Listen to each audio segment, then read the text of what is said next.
right, hey there. Welcome to the newest episode of Killer POV. This is our slasher edition. I'm Rob G from FEARnet and Icons of Fright.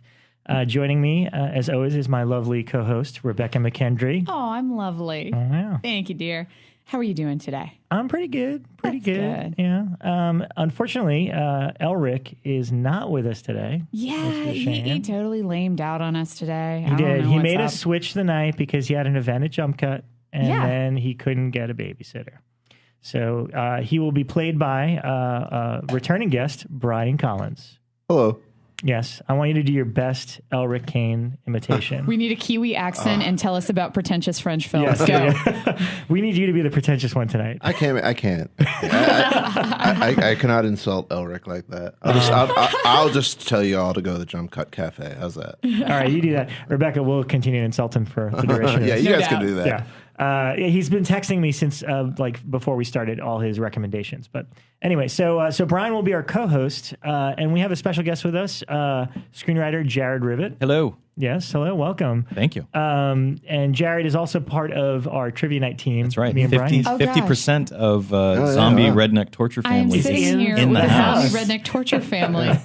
Aren't you honored? I feel so honored. Yeah. Two-time Dead Right horror trivia night winners. I can bask in your guys' swelled brains. This is crazy. A lot of people tend to think at trivia night that that Brian answers every single question. Oh, And no. I don't at all. And I think it's a team effort, but I like to think that Jared is our secret weapon. Oh, I think wow. his, Wow, that's a good his knowledge compliment, is Jared. is pretty extensive. That's really sweet of you to say. So before we dive into our topic, and of course Rebekah and I are going to talk briefly about stuff we've seen this week. Jared, would you like to tell us a little bit about yourself, a little bit of your history? I've been living out in LA since 1994. I've been kind of doing the screenwriter thing. I have kind of a curse in terms of having absolutely nothing produced, but having worked with some amazing people. That is the story of 75% of It's no, I know, it's incredible, and it's one of those things you learn, that you just. I've worked with Toby Hooper, I've worked with Marcus Nispel, I've worked with Darren Bousman, I've worked with Patrick Melton and Marcus Dunstan. Stephen C. Miller, and honestly, you name it. I've worked with these people on things that haven't gotten made, or that might get made. They're still kind of floating around out there. There's always hope. There was the kind of notorious, I guess, the thing that was the White Zombie remake that Toby Hooper and I came really, really close. Oh to. My gosh, that's a really cool idea. It was, and it would have been sick and twisted and wild. And the original was Hal Perrin. That's interesting because I missed it. The first time that Brian and I did horror trivia. The question was, who was the director of the original White Zombie? Yeah, and I think that was actually one of my questions, that I don't remember it now. And I couldn't get it. And now I will never forget it. Yeah. It's Victor Halperin. Okay, Halperin. But I was right. Now, any answer we don't know, we just Victor Halperin. Whenever, a running joke, and it's just at this point, it's just me and Brian and Sean Keller on the team because we're the only ones that were there at that point. So does he still give you crap for that? Yes. Okay, good. Because we use it. Sure. If we don't know, if someone looks at something, or especially if someone knows an answer to a question but can't remember it, or like Mike Williamson, I want a print of this. Why don't I know the answer to this? And then Brian will look at me and he'll say Victor Halperin. Yeah. So we end up kind of rubbing. It's a joke directed at me. Look, I like to bust balls. Yeah. If you get one wrong that you should get right. That is my favorite. If I got a Halloween question wrong, I would expect you guys to bust my balls. Exactly. Mike Williamson, who worked on Masters of Horror, couldn't think of a Master of Horror episode. Right. You work on the Dexter thing. You couldn't get a Dexter one. Sean Keller did a Hellraiser. Yeah, he missed wrote a a Hellraiser movie, and he missed a Yeah. Hellraiser question. Hey, we all have our moments. Right? And my White Zombie. Garo works for Lionsgate, and he got a Lionsgate movie question That's wrong, right. So. Yep, we all, each of us, all six of us have definitely. Listen, we're only human, okay? And it's hard trivia, for God's sake. Damn right it is. So, and another thing you appeared in, we were talking about briefly before, was the Friday the 13th mockumentaries. If you guys are big slasher fans, on the special editions of 4, 5, and 6, there are this cool little mockumentary in the world of Friday the 13th. The Crystal Lake Massacres Revisited. Yeah. Do you remember the name of your character? Clifford Blair. And was that like an inside thing, or just... I came up with it. They asked me what I wanted my name to be. And Blair, cool. Blair I got from The Thing. Oh, cool. Clifford, I don't know where. I think it sounded Martin short film. It was from the Martin short film. No, it just sounded. And I know you guys. I've been listening to the podcast, and you guys kind of don't go into vulgarity when you do these. We do sometimes. You can. They had. I'll give you a little bit of the backstory here. I'm lifting the curtain, so to speak. I should know about this. So we used to curse like crazy because in my normal life, even when I'm around my now born infant, I talk like a sailor. Sure. So originally I just kind of let it all flow. And then they said, for sponsorship reasons, you might want to scale that back. And the show that they told us to scale back. We cursed I swear, much. I said cunt at least 4 times during that show. Well, the reason it was asked, like my favorite adjective. So now we're just kind of continuing. I think if things slip out, it happens. But I try not to use quite as colorful as language as I usually would. Okay. Well, because Clifford sounded kind of like asshole-ish. Oh, see, you can definitely say that. And I knew that the guy, I mean, that's not like the crazy. character was kind of pitched to me as being like just come across as a know-it-all, as a prick, know-it-all prick, which I can do very easily. And so Clifford just sounded like it. And then Blair, I've used Blair as a character name because I love The Thing so much, and I've used it as a character name in scripts a couple times, and so it was just Clifford Blair kind of rolled off the tongue. Right on. And you guys will see this when you look at the picture on Facebook, but the shirt he's wearing is the hockey mask with the names of all of Jason's victims. That's right. So and Brian pointed out that it skips part 5 and is only the Paramount ones. It's only Jason's kills. 1 through 4 and 6, I 7, forget 8. if he was still at Shud or if it was already a badass, but Devin actually showed me that shirt, and then we were like looking through it, and now I'm staring at chest, which is kind of weird, but we're like looking at all the names and like trying to see if it's everybody, and one of us noticed that like, oh wow, like they actually skipped. I think it's part 5 that because they're not Jason. It's not actually Jason. Right. But that was like a cool little super nerd awesome touch. Right. And just with the Crystal Lake Massacres Revisited thing, I guess the only thing is they haven't done a Blu-ray yet, and Warner Brothers somebody is doing a bunch of because they brought up a lot of the Paramount library. Right. So they only did the first 3, I think, on Blu-ray. Paramount did the first 3, including 3 has the red-green awful 3D. Oh, God. But for whatever reason, so I don't know if that stuff's going to show up on Blu-ray. I hope it does. Yeah. Because those things were really fun. Yeah. And they were fun to do. So. Yeah. Right on. I got to go home and hunt down my DVDs to watch that. They're fun. Yeah. So before we jump into, there's a movie that I know at least 3 of the 4 of us saw that is definitely going to trigger our / conversation. But before that, Rebekah, have you seen anything other than the video that we're going to bring up? So I watched a ton this week just because, right. I was home this week. This was like my week off. Blood and Guts was finished shooting, and so I had this week, and I was our wonderful DP, who's also the sound guy here, just cheered. We got time again. So now that that's winded down, I found myself with a little bit of extra time this week. So I went through the new Scream Factory discs. Thank you, Jeff Nelson, for sending me some good stuff. So I watched The Nest. I watched, which I'd never seen before. Somehow I had missed The Nest during the 1980s, which I guess, it just didn't appeal to me at the time. I wasn't too into cockroaches, but it was hilarious. I absolutely loved it. And I also watched Deadly Breasting. Sorry. That's Sharon Stone in it. I watched Deadly Blessing. Which was Sharon Stone's in that version too. No doubt. Yeah, Deadly Blessing was a little dry for my taste, but I love the idea of using the Amish in a horror film, and I'm going to have to put that in there somewhere. Yeah, I haven't seen it yet, but you wrote something. Yeah, you wrote it up for Horror Movie Day. Because that was one of the last Wes Craven movies I hadn't seen. Yeah. So I just saw it for the first time. You won it at Horror Trivia. Okay. Given to us by Shout Factory. Thank you, Jeff Nelson. Full circle. Yeah, it was interesting because it was the same crew as the TV movie that he did with Linda Blair. Yeah. Blanking on the name right now. The one with the horse. God. Right. Man. Yeah. Yeah, it's got Michael Berryman in it too. It feels a little bit like a TV movie. Yeah, Berryman's in it. Yeah, it does, and it's really dry. Yeah. And it has this really awful ending that Wes, was kind of forced on Wes. I forget if he actually directed himself or if he just is like, you want it, you do it type thing. But he definitely doesn't like it. The Incubus. He makes no bones about it on the commentary, which is pretty funny. Incubus. Interesting, yeah. And it's an interesting little movie. Yeah, I definitely, if you're a horror fan, I would recommend checking it out. But just burny. be prepared for kind of a slow ride. It's definitely. Borgnine. I mean, it Borgnine, is. Borgnine's in it, and he plays this Amish leader and yells at people a lot. And Michael Berryman plays an insane little Amish tot decreeing that all the women in the town are evil. And yeah, and it's got Sharon Stone, and there was somebody else. Oh, it's got the girl from Battlestar Galactica too. Battlestar, right. So and it was like her last movie. I guess she quit acting. And there's a 4x3 version still on Netflix, even after The Great Purge of 2014. Really? I've got that to discuss in our news for today. I have opinions. Oh, I have opinions too. But anyway. So then I also, and I wrote about this on Facebook last night, my husband has always been a big fan of the scary movies. And so he really wanted to see a haunted house, which is the Marlon Wayans version of the scary movie franchise.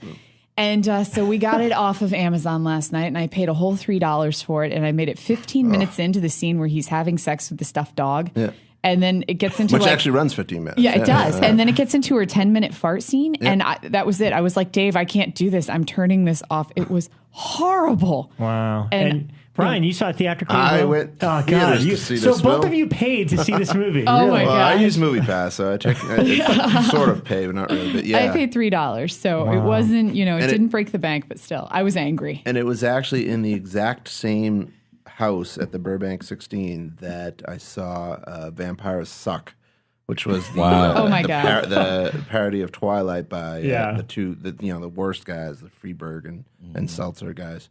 So I was like, I'm cursed to be in this particular screen, number 14 or whatever it was, for awful horror movie parodies. No, it was abysmal. It was truly awful. Now, and the crowd wasn't even really into it that much. But and so I was like, I know I'm here just got kind of a weird obligation, but like, you guys want to see this. But never fear. And this is why, I used to teach film, and then I see things like this happen, and I'm like, why do I even bother? Yeah. Because they have already licensed them for a part 2. So we have Haunted House Part 2 on the way, and they're already talking full franchise. Yeah. But I have not seen Scary Movie 5. Is it just as horrible? No, it was actually, it was bad, but it wasn't as bad as it wasn't as bad as Haunted House. Okay. And the funny thing is that still the Zucker? Zucker he co-wrote it, but the guy that directed it directed like a bunch of like drama movies before. Like I can't remember any of the names, but they're all like urban themed movies, but they weren't like Dance Flick and those type of things. They were other well, maybe he did Dance Flick, I don't remember. But most of his career wasn't like the sort of spoofy type thing. Yeah. So it was a weird choice basically.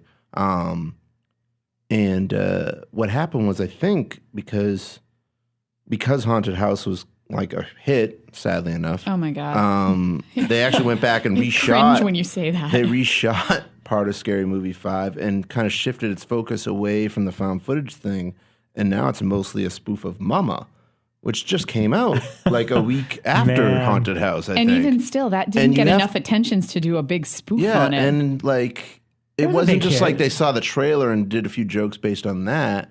They you really had to see Mama to understand the jokes. Like they really went through like the whole climax is the same on the cliff and everything, and I'm like how did they do this so fast? This movie, and then also there's a big Evil Dead spoof in it for like 5 minutes. The new Evil Dead, which came out a week before. Just so it's like people are like, oh, they're not screening it in advance. I'm like, they might still be filming it. But no, it was marginally more. I laughed like 5 or 6 times. I was chuckling a bit. The crowd, it was a smaller crowd. I saw it in the morning. So the crowd wasn't as big, but like, they just seemed like slightly more appreciative than the crowd I saw Haunted House with. Yeah. There's a great gag from Black Swan where they're kind of making fun of the jerky handheld camera that Aronofsky does, and then it just goes to a ridiculous extreme. I'm like, all right, at least they're paying enough attention to these movies. Some horror films. Yeah, unlike Haunted House, where it's like he clearly just saw the trailer and was like, "No, I could do that," and failed. No, that was just truly abysmal movie. Wow. Yeah, it was painful. And then not that I really wanted Scary Movie 5 to be a huge success, but it's kind of like sad that Haunted House sort of stole its thunder, The Scary Movie 5 is at least trying, failing most of the time, but trying, unlike Haunted House. So if there had to have been a hit of those two, it should have been Scary Movie 5. But oh well. Well, it's sad to me that Scary Movie has now exceeded the Scream franchise. Yeah. And now the Paranormal Activity ripoff franchise. Is it supposed to be paranormal? It is. House? It is. At least stolen the title from the slasher. But there's like 7 other paranormal Like Activity there's one rips. called Paranormal Movie. There's the girl inside the devil. You know, it was like one of those long lines. Yeah. And then there was another paranormal one that I saw. I can't remember the name of that. It's just like, there's a couple of parodies and it's just of it like already. and it's funny because it's all the same jokes, like spoofing the same scenes. It's always like the low like noise, and then it turns out to be somebody in the bathroom. I'm like, yes. And always the scene where they don't realize the camera's on and they're like scratching their ass. That's been in every single one I've seen. The sex tape jokes, which is funny because the actual Paranormal Activity had the sex tape joke already in it, so you don't really need to do that because it's the same dialogue, and it's just I don't know. Yeah. All right, enough about it. And then the other thing that I watched this week... We just put more effort than they did into the script. Yeah, I know. We could have written Haunted House 4 in that time. So. Sorry. The other thing that I watched this week, because I received a screener of my Amityville Horror from Rob, I went back. I realized I had not seen the original Amityville Horror film since I was like 10. And I watched it on television. It was heavily edited, and I'd never even seen 2 and 3. So I went back and I decided to watch those again. So I watched 1 through 3, and now I'm trying to catch up with 4, 5, 6, 7, 8, or however many there are. There's a ton. Right. I got a ton to lend you. One of my failed projects was Amityville. The title that they wanted to give it was the Amityville Horror 25 years later. I think it was more like 31 years later. It's not catchy. It has to be 25. And I didn't want to give it that title, but it was something. Daniel Ferrens. I work with Daniel Ferrens on it. I love Daniel. That was one of the first things I think I ever got paid for, actually. Wow. It was a sequel. It was going to be the first one that was going to be like a direct sequel to the first movie, but it was going to be like an H2O, and we were going after James Brolin to see if we could get James Brolin to come back to actually play George. Oh, whoa. And I wrote it and got paid for it, so I was happy enough. And then our project ended up getting kind of cannibalized and turned into. It didn't get turned into the remake, but our project existed and Dimension bought it. And then MGM because they owned Amityville Horror, they actually had rights to remake the Amityville Horror. Yeah. And now you have to understand, if you look at the poster or you look at the credits for Amityville Horror, it literally says based on the screenplay by Sander Stern. Not, and the book by Jay Anson. All they had the rights to was to remake the original movie. That's why there's been all this kind of question mark about whether or not they're ever going to make a sequel to the Ryan Reynolds one. Do a sequel. So they were like, we're moving forward with this. We're going to do this. We have Michael Bay, and we're going to do this. And so Dimension basically was like, well, okay, we're going to have a competing Amityville project. We're going to be doing them at the same time. Screw this. Let's just team up with them. And so that we sold our project to Dimension, and then Dimension sold us out, basically. They went to Michael Bay and MGM. They teamed up and they made Amityville Horror. And I was working with Scott Kosar on another project when he got hired for that, and he kept calling me once a week and telling me, dude, I'm so sorry. I'm so sorry. And I was like, no, it's okay. I got paid. Like, this stuff happens and you're doing a remake. It's not the same thing. Yeah. But that was one of my first kind of lessons in how those things can, and it's tough too because, working on franchise material, working on something where there are existing rights, how that stuff can get because I came in during the remake, like the heavy remake craze. And it was just fascinating to see these guys like where they would have screenwriters in and they would, we love your script. So here's this remake we want to do. And it would be like, and then they would talk about all the litigation and they would talk about all the legal stuff that would go into actually getting the rights. And it's like, I'm one person. You only have to pay me. You only have to deal with my lawyer. And you know what I mean? Why do we have to? Well, because the kids, So it was just an interesting kind of lesson. And that was when I kind of got signed by an agency and when I came in, that was kind of the lesson that I started to learn was just this whole kind of reboot, remake thing that was going on was just, they want to read your stuff and they want to hire you, but they don't want to make your stuff. They want to do Amityville Horror remake. They want to do Texas Chainsaw remake. The only script meeting that I have ever been in at a major studio was when my husband got invited in, and they told him the title of the movie before he started writing it. They were like, you're going to call it this, and it's going to be set here. Go write it. And I was like, wow, have you already sold that in theaters? Yeah, and it comes out this August. Here's the poster. Here's the trailer. Go write it. We already shot it. Yes. We just need a script.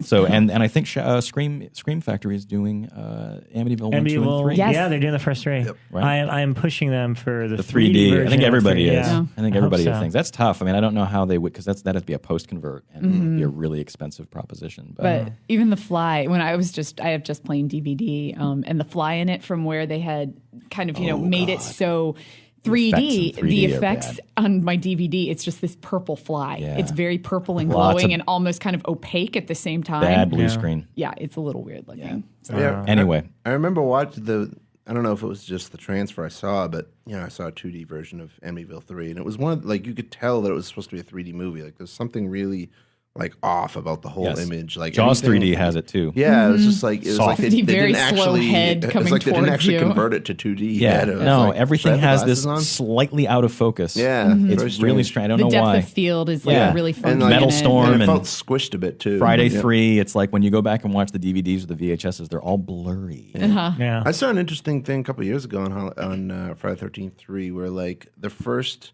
I think it might have been VHS, but maybe it was the first DVD, but the first release that they had was from one angle. Right, and left then the eye, next right one eye. was the other eye. So they had like side by side screenshots, and you just see like a slightly different, like angle of the girl or Jason or whatever. Is that the one that opens with the yo-yo? Yeah. Okay, that was like a total spectacle film. Well, like 35% of that movie easily is like absolutely nothing if you're it's just cool watching it in things. 2D. Right. It's just like, let's stick stuff 3D in your show face. off. Yeah, there's like a baseball bat for no reason. And Well, I think they were the first. popcorn. They were the first movie to use that particular camera equipment. Like I think that was like pioneered, and then they were, because 3 was at the time it cost like 3 times the amount of like 1 and 2 combined, because they were shooting with this 3D equipment and this 3D film stock. Stuff over and over. Right. They didn't. It just barely worked, and it was brand new. And then Jaws 3D snatched it. Once they kind of perfected it for Friday the 13th, they went off and did Jaws 3D with it, with a major budget, movie. Oh man. But yeah, I don't. Yeah, but I know what you're talking about, that weird blurry. Yeah. Now, Rob, I think you saw a movie this week that I previously I saw an extended clip of, and I think I described it as boring and rapey.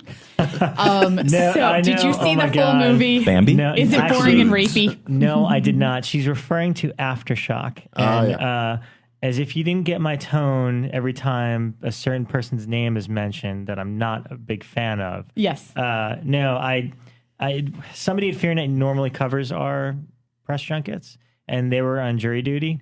So I was told that I would have to go and watch Aftershock and then interview said person and everyone involved. Who could also be described as boring and rapey, I've heard. Yeah, and I didn't want to see it because, as Rebekah says, it's apparently boring and rapey. I've only seen an extended cut. I mean, like, I saw like a 20-minute clip of it. It might be, Brian has seen it, Citizen Kane for all I know. Yeah, Brian, I think, has seen it, so he can. Is it Citizen Kane? Right? It is. It's the Citizen Kane of boring rapey movies. No, I got out of going. I didn't dislike it. It takes a long time. They spend a lot of time setting up the people, but you never quite learn about them enough to care about them at the same time. It's like, if you're spending 40 minutes like establishing character type thing, shouldn't we be a little more invested? Because like as soon as the quake finally hits, I'm like, yeah, all right, kill them. Like, I mean, they weren't hateable.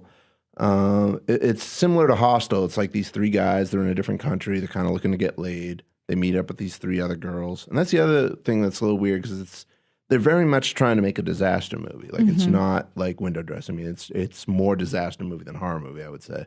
But all the disaster movies that I've seen, it's an ensemble. You get like the father and his daughter, the cop. Like, they don't all know each other. There's always a doctor. Right. They're in different areas too. They're usually in different spots. And then, like they never all meet. But this, we're just focused on these 6 people the whole first 40 minutes or whatever it is. And then the quake hits, and the deaths are like sort of like the Final Destination, like not the Rube Goldberg like. Sequence of events, but they're just like the opening of a Final Destination, I should say, where they're quick and holy shit, and they're really splattery, and you're supposed to kind of laugh at it, like an old lady gets crammed by a bus, and it's like, like that. So, but that doesn't quite fit with the serious tone of the first 40 minutes plus the rapey stuff that comes in. So it's like, you guys could have made like I was saying, like, basically, they made a slasher movie with Mother Nature, you know? And that would have been awesome if they just made it totally fun the whole time, like a slasher. But they add in these, you know, the rape stuff, and then, like, you know, two of them have kids back home, which kind of bums you out if they die. And then also, I mean, Chile really did have this earthquake. I mean, they shot in some of the areas that were really kind of destroyed. So, like, it feels weird, like, laughing at that. So it was just kind of like an awkward experience. But the effort was there, and I, you know, there was enough there to like that I enjoyed it. When does it come out? I believe it comes out the 10th, but I'm not sure how wide it is. I mean, it's a Dimension or whatever they're calling it now, because they have a different name with every other release, it seems. Now they're, was it Radius TWC instead of the Weinstein Company? So I'm not sure how wide it's going. I mean, other than Mr. Roth, there's nobody really famous in it. Selena Gomez shows up for some reason for like 1 second. And I don't see it being like a huge like crowd pleaser type, you know, but at the same time, it's not like Dimension really does limited releases either. So I'm not sure what they're doing with it. Just for the record, Elric wants to be on the show so bad that he will not stop texting me different slasher related questions. Poor baby. He should have brought Dash. I know. That's actually one of his texts here. But anyways, so now Aftershock, we did, the only movie I got to see other than the one we're about to bring up was Kiss of the Damned. Again, me and Elric went to the premiere earlier last week to see it on the big screen. And we had a lot of fun. It was awesome. I actually enjoyed it and picked up a lot more seeing it on the big screen, having the sound be the way it was and all. But I'm going to wait for him to discuss the premiere a little bit more. Well, I do have to say our interview with Zane Cassavetes, who was the director of Kiss of the Damned, after that I went home and I ordered a whole bunch of Jean Rollin films. So I just got Night of the Hunted in the mail today. Wow. So I'm pretty excited about it. There we go. Right on. So last Sunday was an event at Elric's Jump Cut Cafe, hosted by our friend Mike Williamson, called Secret 16. And Mike has a pretty awesome, extensive collection of 16mm prints. And once a month, he shows a print. He doesn't tell you what it is. He gives lots of hints on the Facebook. And this past month was a slasher that, for the most part, guaranteed that nobody would have seen it. Of course, Brian Collins already had, but that's a whole nother story.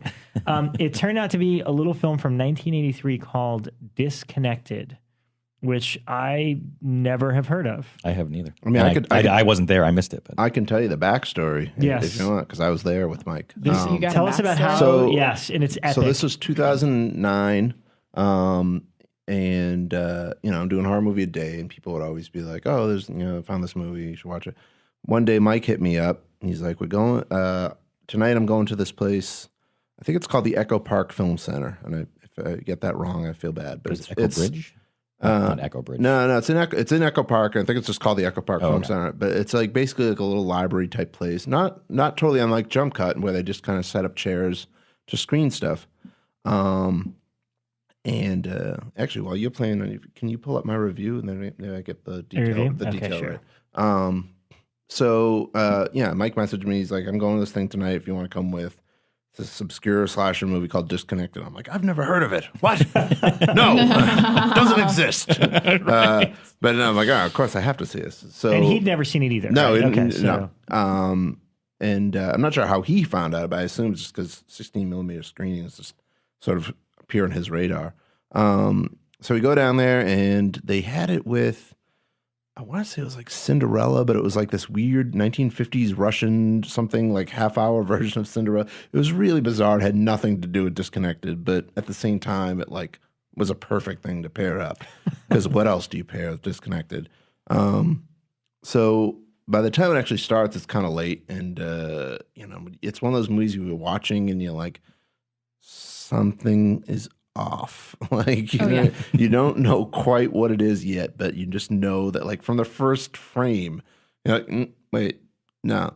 Like when you walk in your house and you know somebody's like, it's like somebody's home, you didn't realize they were home yet or something. You just feel the presence. Yeah. It's the same thing. It's like you just sense, like, wait, something's amiss. Let me see if I think it was Cinderella. Not that it really matters, but but you're a stickler. Well, I want to get the name. I want to get the details correct. I want to get the name of the place right too, because I mean, the Echo Park Film Center. Yeah, and Mike says they're still open, so check that out. Because I mean, if they find stuff like Disconnected all the time, then I should have been going there more often. That was, 4 years ago. I've never been back. Yeah, and just... Well, I mean, now we can all talk about it. But yeah, I mean, it was just like, it was one of those things that was like, Jesus, Mike, thank you. But at the same time, I was like watching it, I'm like, how am I going to write about this movie? It's so... Jared hasn't seen it, so we have to try to explain it to him. Yeah. Well, it's good for the listeners, too, because, I mean, no one has seen this movie. No one has seen it. Yeah. It came out, was it Vestron? Who put it out? Somebody Video put it... Treasures. Video Treasures. I have the VHS tape. of it. Yeah, I ordered one. Yeah. No, you ordered one, too? I ordered one, yeah. Yeah, I ordered one, too, because I needed to catch up for the show tonight. Because at the time, the next day, like... Excuse me. Of course, I go home and I look to buy the thing because I want to watch it over and over. I think it's hilarious. And I find on Amazon that there's a DVD miraculously coming out in a few weeks. I'm like, that's way too good to be true. This is a good story, too. So I'm like, holy crap, that's amazing. Somebody paid to release that to DVD? It was supposed to come out with 2 other movies. So that day came and went, and the DVD just like sort of disappeared. And so I, looking around for it, I found the director, Goman Bishard. I'm not sure if I'm saying it right. Yeah. I found his website and had a contact me thing. So I click on it. I'm like, hey, I saw your movie Disconnected. I loved it. I saw that there was a DVD coming out. Now it kind of disappeared. I was wondering what happened to it, or if I can buy it from you, what's going on. And he wrote back. He's like, oh, no, it's just, it wasn't canceled. It's postponed. It's coming soon. Hey, where'd you see it? This place. They had a 16 print, blah, blah, blah. So that email went back and forth a little bit. He was kind of curious, like how they had a print or something. Like he it was his print at one point, and like it just kept changing hands or something. I forget. But then after Mike's screening the other night, Sunday, yeah. I was just like, wait, did that DVD ever come out? Because I was watching a movie every day, and I just the movie's always kind of like in the back of my head, but I don't follow through on all the ones that I kind of want to add to my collection. So I went on Amazon, I looked for it, couldn't find anything. So I just dug up that old email, Gmail. They save everything, and just replied to the last one. I was like, hey, Corn, it's been like 4 years, just following up. I'm like, did that DVD ever come out? What happened? He's like, well, I'm doing documentary work now. We're doing this documentary about abused animals, and so I've actually blocked the release of Disconnected because we find that it's getting hard for people to take us seriously to have the movie out there. It will never come out. Yeah, I'm guessing that Disconnected will never hit DVD, and that those VHS copies that you find on eBay or half.com or whatever, those are probably going to pretty much be it. And Mike Williamson, seemingly final, only 16 millimeter print. He's got to be the only one that's got a print of it. 35 millimeter. Yeah, so either you find it on eBay or you become friends with Mike Williamson. And pray that he'll show it to you. Right. Ask him really nicely, often. We'll have Mike on at some point to just talk in depth about Secret 16 and that and movie. Just 16 millimeter in general. I want to know how he finds some of his films. But the director, so as Brian said, his name is Bishard. Gorman Bishard. Yeah. And this was his first movie in 1983. And then he went on to do a couple other horror things. He did Cemetery High and Psychos in Love, as well as Galactic Gigolo, before diving into documentary stuff. And he's actually done, I believe, a documentary on The Replacements and Archers of Loaf, like a lot of well-regarded music documentaries. Yeah. Apparently, the Replacements one is actually one that it's called Color Me Obsessed, which has got a lot of buzz on it. But Disconnected is the story of twin sisters. Let me read the IMDb, I guess. Let's see if this is accurate. I was going to say, this is going to be great. I want to see. Twin sisters are implicated in a series of slasher murders. No, that's not true. No, they're not. That's not true at all. So the first 5 words, the first 6 words. That's not even close. All right, how do we describe it? So there's twin sisters, right? Yeah. One is like the slut, and the other one's like the good girl who works at the video store. Right. Yeah, she works at the video store. That's great because there's tons of like references to Hitchcock. There's It's totally self-aware. It's like if you've ever seen like film students when they make their first film, they drop like casually just drop movies like periods throughout the whole thing. Right. And it's So They there's talk that about aspect. Shadow of the Doubt at one point. Yeah. So there's that aspect of it, and I guess that one of the main twin sister breaks up with her boyfriend because he's messing around with the sister. The Is that- sister. Yeah, so the nice girl, the one that works at the video store, her boyfriend is cheating on her with her twin sister. Now, the way that you tell the sisters apart is one has straight hair and one has curly hair. Yes. But that's it. There's no split screen effects, so you never see them together. Does one have a scar across her cheek? No, not even. that's they couldn't afford Way that. too. It's so sophisticated. confusing. I was like, wait, there's a sister? I don't understand what's going on. I watched it with Dave, and Dave said the same thing where he was like, wait, is that her sister, or did she just get dolled up and go out for the night? Like, I looked it up in the middle of us watching it to see if like it was different actresses, and I'm like, nope, played by the same person. Same girl. That makes sense. Same girl. So, anyway, but but now, before we get into that, we have to say the first scene in the movie. The an dance old man, scene. No, an old Oh, man. the old man. Oh, yeah, comes yeah. to their house. Not sure why, because there's no audio in the scene, just music. Even though they're talking, you can they see their couldn't lips afford to moving. rent the boom mic that day. So I don't know why he came over, but he seems like he just needs to use the phone and would like a glass of water. While she's out getting the glass of water, he picks up the phone. Then they cut to her bringing the water to him, and he's gone. And you don't know where he went. That's the opening scene. That's the opening. This never comes up again until the very last scene.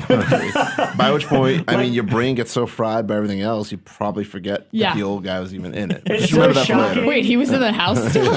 It's so shocking. The other thing that's shocking is so there's also a serial killer that's killing girls in town. I think it's in Connecticut or whatever. Yeah, but Waterbury, Connecticut. He's this well-dressed kid that goes to the video store and asks the main girl out. Yeah. But he doesn't own a VCR. He doesn't have a VCR. He just likes movies. Yeah. So he ends up dating one of the twin sisters. And good one. not to spoil it, but it's not like any of you guys are going to ever find this thing. But the hilarious thing about there's also the two cops that are like absolutely bumbling clueless. cops? The bumbling, Bumbling cops. clueless cops. Gotta Yeah, have and what's bumbling weird cops. is they'll cut to this one cop, and I swear to God, it looks like his audition video Yeah. where it's like him talking Oh, yeah, yeah. directly Well, into the I camera suspect- with a white background. My theory on because there's like I think 3 or 4 like talk to the camera scenes with the cop.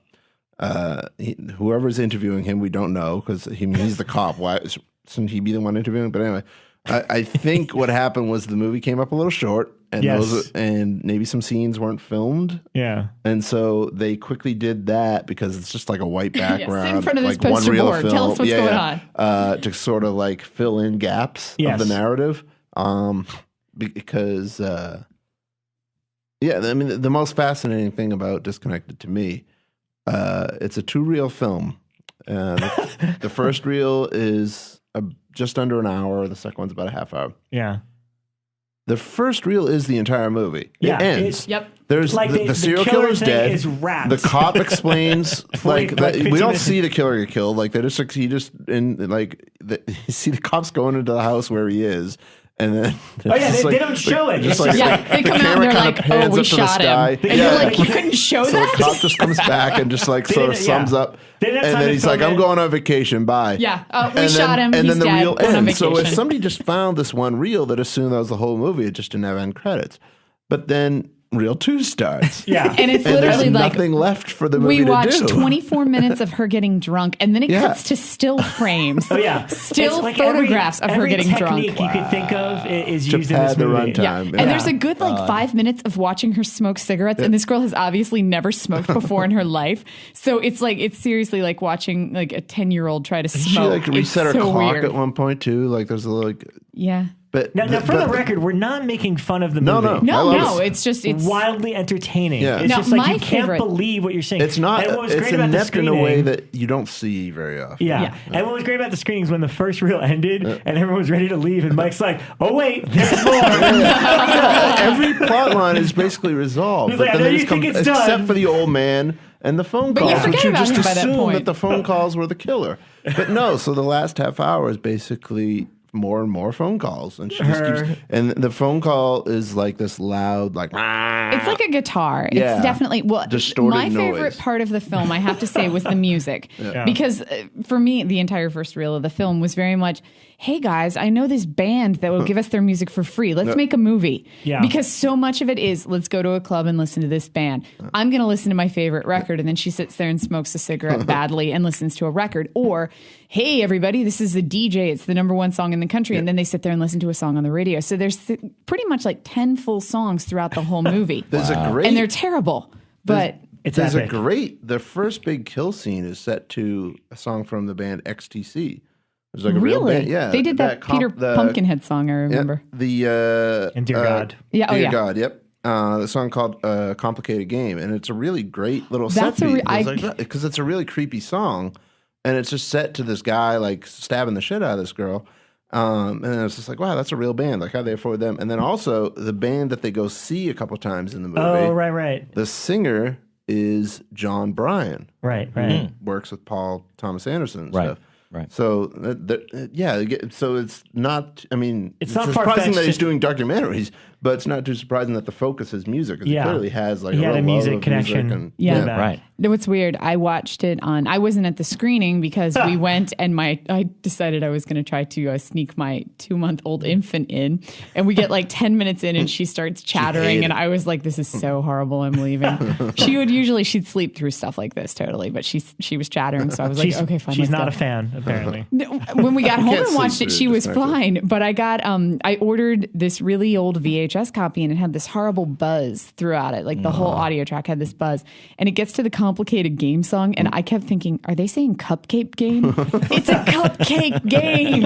And I was like, this is the weirdest song ever. So I ended up Googling it and I realized it was then Complicated Game. But yeah, the cupcake game song. The lead girl who plays the twins is Frances Raines, and she is the niece of Claude Rains. Wow. Really? I looked this up in the middle of the movie and was fascinated. Wow. And she was also in 1986 Breeders, a movie called The Mutilator. Wait, she was in Breeders? I love that film. Ride on 42nd Street. Yeah, she did quite a couple of exploitation films from that early era. But her first is Disconnected, which we will always hold a special place in our heart for. You find with, I mean, and this is something I guess if we, if we're segueing into slashers. Yes, please. I mean, I feel like the interesting thing about a lot of, and the funny thing about talking about slasher movies, and Brian will have seen a lot more than any of us ever will in our entire lives, but all the ones that I've seen, I've sought out quite a few, it's an endless supply. I mean, like there are hundreds of them, and it's hard to kind of wrap your head around in the 80s, especially like 80, 81, 82, 83, probably 81, 82, 83. There were like dozens like released in just those years alone. But the interesting thing about it was you're talking about Disconnected, and a lot of these were fly-by-night things. Oh, yeah. They were one-offs for people that were just in it to make a quick buck because Halloween and Friday the 13th had led the way. They showed that like, well, so you have, I mean, and you've seen more inept slasher movies, I'm sure. But it's interesting how slasher movies, horror movies in general, low-budget horror movies, independent horror movies, there are like bad ones and good ones and inept ones, but for some reason there are more inept slasher movies. And those are usually the most fun to watch. Those are usually like the ones, and it's hard to, you have to have the right mindset, the right mentality, be in the right mood for that. But it's interesting how people who, owned a furniture store decided that they were going to make slasher movies. I have a theory about that. What is it? Okay. So I must confess that slasher is definitely, it's my least favorite horror subgenre. Wow. I know. And I mean, I definitely still have appreciation for it. I've still seen way too many, but it's definitely like, if I sit down and I'm like, okay, well, I've got a monster film or a slasher, I will always do anything but the slasher. Because I found it to be the most formulaic of them. Oh, sure. Like even from the get-go, there was a set formula. This is how you do it. This is the exact 9 things that are going to happen in order. Yes. And not only did that make it boring for me as a viewer, it made it very easy for people to replicate early on. Absolutely. It's one thing if you say, I'm going to go create a monster movie. Well, shit, I have to create a plot. Yes. And, it's going to be harder to try to create something that there isn't this set formula. So I think that that's why we see such a vast and prolific slasher in the B area is just that it is so easy to replicate. Yeah. I agree with your theory. I think that's absolutely true.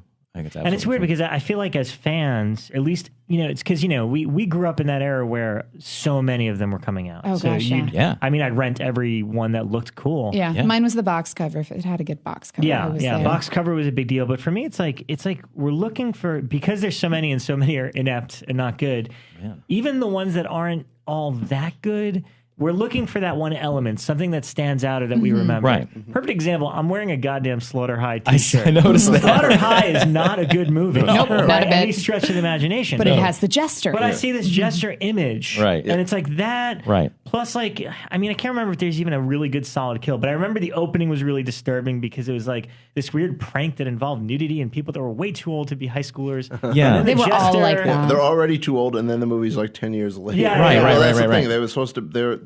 They're too old to play the roles that they play in the bulk of the movie. Yeah. So which makes their opening sequence Even more bizarre. But see, that in itself, I think, is a trope because having the killer have to wear something funny, it becomes a trope because My Bloody Valentine, The Prowler, Slaughter High, they just, it's like, oh, well, he doesn't have a mask or an inside-out Kirk mask on or a hockey mask, so we got to come up with something else. What do we have laying around? Well, that was always kind of loose, like, and that's something Brian I know has brought up a lot in Horror Movie a Day was that there really wasn't the masked thing was kind of like if they brought out the good china, then they would splurge to give him kind of a visage. But a lot of them, Final Exam is just a guy. Slumber Party Massacre, it's just a guy. Yeah, but he had a guitar with a drill. Well, right.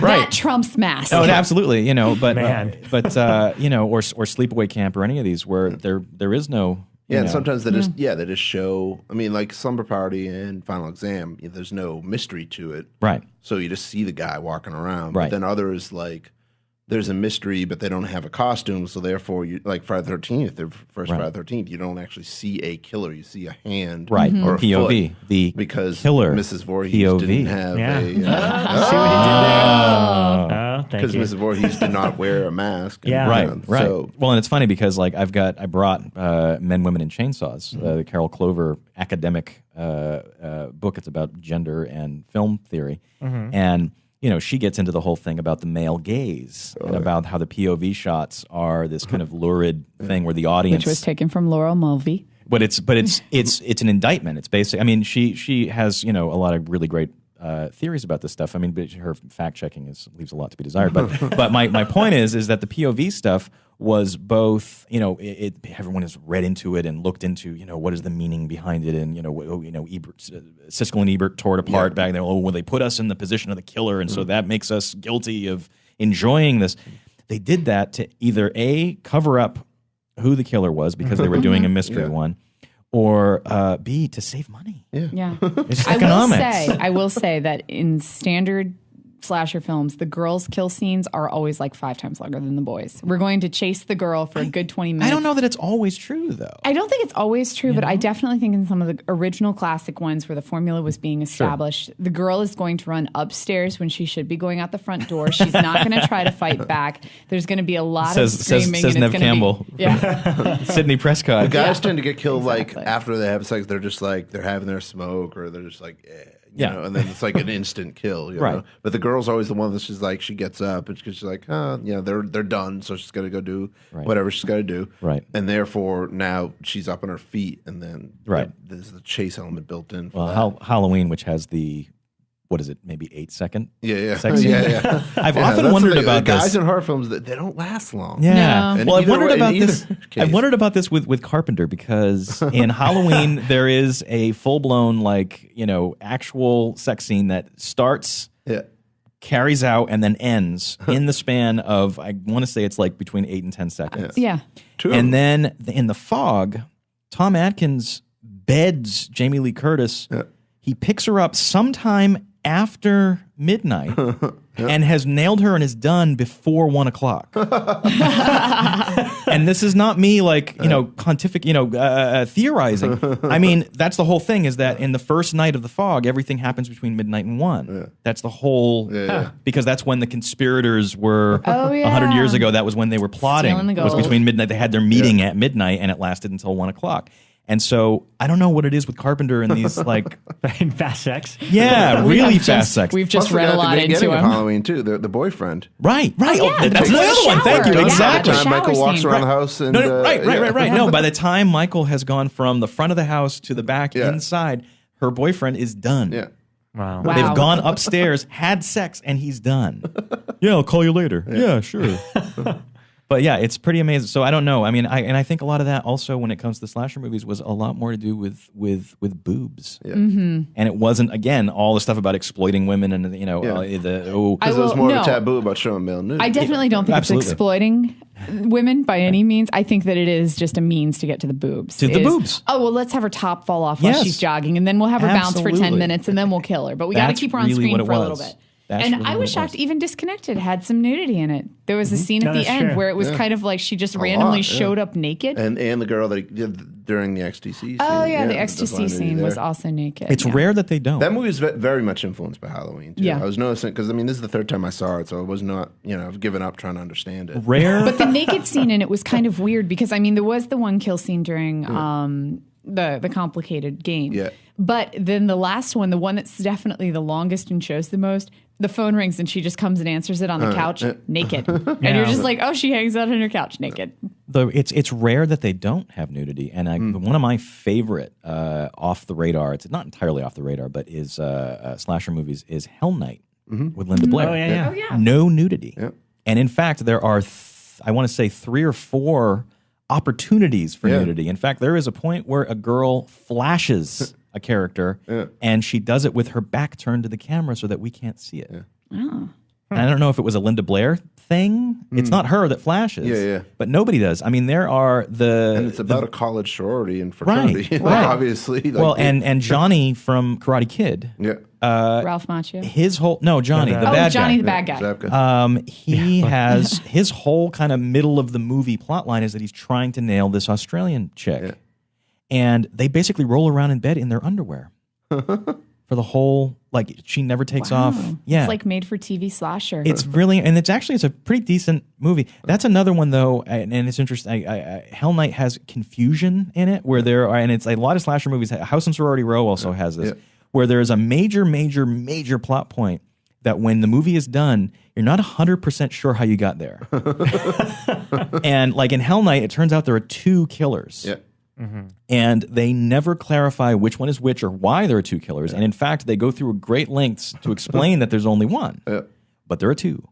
And you don't know why. And House and Sorority Row has this very complicated prank. You were talking about the prank in Slaughter High. Yeah. House and Sorority Row has this incredibly complicated prank setup involving a revolver with blanks in it. and the girl pretending that she's dead. And No. Oh wait, no. In order, it's kind of a Tom Savini rule where she shoots stuff with the blanks and things actually look like there's a lamp that breaks and she shoots one girl in the foot. I remember the scene now. But she shoots the first 5 blanks, and then the 6th one actually has a bullet in it, I guess. And she shoots the house mother, which is the person that they're trying to prank. They've put her into the dirty, disgusting pool that they're always upset never gets cleaned. She doesn't go the extra mile to clean the pool. But I've never understood, why was there... Because it's almost, they don't even really get into it. Does she just have a heart attack from being shot at? But it's not, no, because she comes at her and she pulls the trigger and she falls over. And I like House of Sorority Row more than you do. Yeah. House of Sorority Row has a great reveal of the killer's costume. That's the one that has a great costume. They don't, and they only use it in the final moments of the final scene. I remember the motive in He Knows You're Alone is one I like a lot because you don't realize what the motive is until the credits have started rolling. It's like the last line of dialogue in the movie sets it up, and then you just finish putting that together in your head, and you're like, oh, right. And by then, some people might have already left the theater. Right. That one's pretty interesting, and that one's an interesting one because all the guys in the movie are shuttled off pretty early on because the girl's getting married, and I forget if she's having the bachelor party or they're just getting ready. So the groom and all of his, their boyfriends or whoever they are, they all just leave for the entire movie to set up the red herring type thing. Right. But it has nothing really to do with that. And I always thought it'd be funny to have the side quill to that movie where you just see what all the guys are up to and have a slasher movie with all guys. I like the side quill. Side quill, We need to yeah. start creating some of those. Yeah. Now, on the weird devices, this isn't one of my favorite movies, but I just love the device, The Dorm That Dripped Blood, where the movie has gone on and you have no idea, who the killer is and everything. And then right before 10 minutes before the credit, one of the characters just turns to the other one and says, I'm the killer. Nice. I did it. Nice. And then it's just like, oh, well, okay. And then he goes through like this long diatribe. Because they kill the red herring. Yeah. Like the whole movie, you think it's this one guy, they kill him, and then like instantly the real killer is just like, no, it's me. Yeah. And he's standing there with a group of he people. Doesn't and like he says bask in the glory of pulling off this trick for even a second. Yeah. He's just like, And he just says it so matter of factly. He's like, I'm the real killer. Yeah. Yeah. And you're just like, oh, well. Yeah, the mystery ones tend to, because like the initiation has a really weird okay, it is, and it's great. It is. It's weird because like the first half is almost this other kind of movie. Yeah, and then it becomes enough, Daphne Zuniga's in both. Daphne Zuniga. Oh, That's right. That's right. That's right. Blood and the initiation. Yeah, but and like, well, I guess it'd be given it, but it shares a quality with Disconnected. Right. There's So that's the thing. But I mean, like, Happy Birthday to Me ends up. The mystery is she's wearing a very elaborate latex mask of Melissa Sue Anderson. Yeah. For some reason. For some reason. That's wild that became a thing. Yeah. You know, April Fool's Day, obviously That was just, it's all a joke. Yeah. Right. It's our murder weekend. Right. Or The Prowler, where it's really obvious that it was like the sheriff is like, okay, and it's the most famous guy in the movie. Yeah. Because that was the other thing, was they would always get like Jose Ferrer or Donald Pleasance or, you know, they would grab, or Leslie Nielsen, or they would grab somebody who still had some sort of value, but was kind of done, or you know, Stuart Whitman in Eaten Alive or whatever it was. And Stuart Whitman is even in a slasher movie. I can't think of what it is right now. But Chuck where they Connor's Tourist Trap. Yeah, exactly. They would get one person of quality. But like Farley Granger plays the sheriff, and he's the most famous guy in the movie. And in the first reel, he basically says, "Okay, I'm leaving town to go fishing. So good luck with this big event that's going on, Deputy Smith." They could only afford him for one day. Well, but then he ends up being. Oh yeah, that's true. He ends up being the killer. So you kind of get that he's and he's also the oldest guy in the cast. And the thing is that the inciting incident, because all slasher movies have to have the thing that happened 15 years ago or the thing that happened 20 years ago. It was this World War II. Yeah, because he wears the World War II mask in The Prowler. Yep, he wears the. He's got Scream tries pulling that with the dad. He's like, I'm going out of town, Sydney. Right, and like, he doesn't check in at the exactly. hotel. But you know, obviously it's not him. But if it was, then Kevin Williamson could have just been like, it's an homage to the. Right, exactly. No, it's fascinating. It's absolutely fascinating. No, the mystery ones are weird. I think I prefer the ones, except for My Bloody Valentine, which I think is fantastic. Yeah. You know, I wanted to bring that up because I think that's the one. I prefer the ones where you know who it's like. Oh, it's Jason. It's Michael. It's the guy that escaped from the mental institution. Here's where we are. Well, that's why My Bloody Valentine works so great, because you're told the whole movie it's Harry Warden, and you have no reason to doubt that it isn't. Right. And then it turns out to be which is pretty cool. See, I always love that, but I think that hurt the. It hurt the franchise factor, because you know what would have been cool if they got around to me as a kid, I would have loved if they made a sequel to My Bloody Valentine. Oh, yeah. And the sequel was Harry Warden, in the same way that it's like Friday 13th, it's like, oh, it's Jason drowned or whatever, and it's his mom, but then by 2 it's Jason and he's the main character. Right. I think a lot of people felt almost a little ripped off that it wasn't really Harry Warden. Yeah. It's like, no, but I want that guy in the legend to come back. I don't know what happened. I feel like My Bloody Valentine. It's funny because it happened with the Lionsgate one as well. Yeah. It They was kept really that element the in. original. No, but what I'm saying is the original movie, which was Canadian, and then it was an acquisition that Paramount released, was a huge success. And for whatever reason, somebody down the line was just like, nope, we're not doing a sequel. We're not doing it. And they did it. Lionsgate did it with the second one. Huge success. Gigantic opening weekend. Made a huge amount of money. Nope, we're not doing a sequel. I don't know what it is about My Bloody Valentine. I really liked the My Bloody Valentine remake. And that's weird because I usually hate remakes, but I loved that one. A lot of fun. Yeah, it was 3D. But that one definitely was, like the mystery. Like they played up, like you were trying to figure out who it was. But they switched the killer, right? Yeah, it was the killer. Yeah. You know what else? That first one, the original, I always liked it, but I didn't like it as much as the other slashers. But when they did that special edition where they put back all the gore, now it stands up there with the Friday 13th movies and stuff like that. Yeah. All that little tiny additional stuff makes the world of difference. And now I'm like, oh yeah, this is definitely one of my probably top 5 slashers. Yeah, I mean, I was probably maybe 10 years old, 11 years old when I saw My Bloody Valentine. When it came on cable the first time, because I'm a little bit older, I think, than everybody in this room. And so the interesting thing about that was I remember being completely traumatized by the woman that falls out of the dryer. Yeah. Because it's incredibly gruesome. And you would never do laundry again. Well, and the funny thing about it is that the R-rated version of that, it's a very quick thing. Yeah. It's just enough for her head to flop out. She flops backwards. The door opens on the dryer, and she flops backwards out.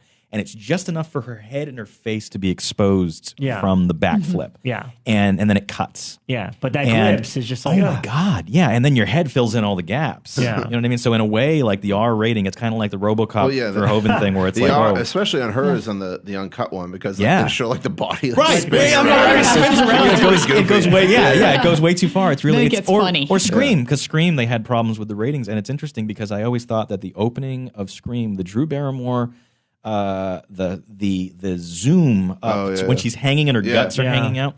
The R-rated cut of that movie has this thing where they sped up this push-in on her face. Yeah, they cut out every They go other from the frame guts to her torso right up to her thing. And they did this rapid cut thing where they cut it, and they did it really, really fast in high speed, and it gives you this incredible shiver. And then in the late 90s, they actually, on Laserdisc, they put out the unrated cut of Scream. Yeah. And it's the longest thing. The unrated cut of Scream is only about 50 seconds longer than the R-rated cut. It's just gore. Yeah. But the bulk of it is this slow shot where the camera just keeps slowly pushing along the guts up to her rib cage, up to her chest, up to her face, and then it flash cuts. Wow. Yeah, I think we remember a VHS version as well. They may have released it on VHS. There's like the boyfriend, you see his guts and fall.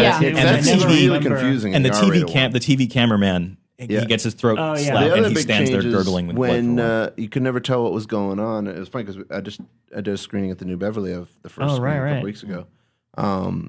When at the end, when the two killers are stabbing each other, one of them really goes at it with the other, like he goes crazy, and that was one of the big MPAA things. They hated that, so they just like stay on Nev, and we just hear stuff, and we don't know what the hell's going on, and all of a sudden Stu's like half dead. So that the unrated one, you actually see it. So that's why I didn't really add too much to the runtime, because like it's all just like they just use a different shot of they just held on Nev like I think the single longest thing is that long tracking shot into Drew Barrymore's corpse, and I honestly thought that the faster R-rated version was scary. Yeah, I like that version better. Yeah.